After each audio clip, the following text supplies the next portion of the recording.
স্ট্রোকে আক্রান্ত একজন রোগীর শোল্ডারে অর্থাৎ কাঁধে সাবলাক্সেশন ছিল, অর্থাৎ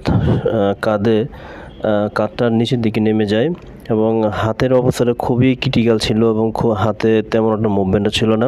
হাত ঠিকমতো উনি নাড়াতে পারতেন না।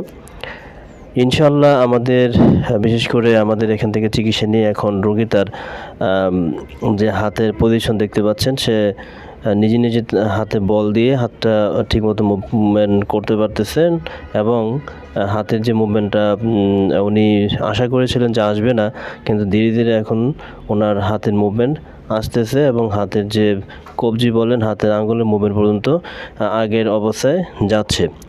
আমরা যেটা করেছি এখানে এভিডেন্স বেস যে চিকিৎসা আছে, অর্থাৎ নর্মালি আমরা সাধারণত যে রিসার্চ অ্যান্ড এভিডেন্স বেস চিকিৎসা ম্যানুয়াল থেরাপি আমাদের এখানে অ্যাপ্লাই করতে হয়েছে।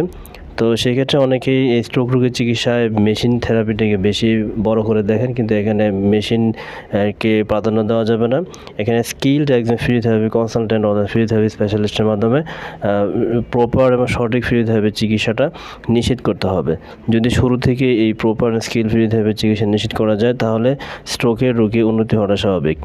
আপনাদের যদি কোনো স্ট্রোক রোগী থাকে, সেই রোগী উন্নতির জন্য আমাদের পেতে দেওয়া নাম্বারে যোগাযোগ করবেন। ধন্যবাদ।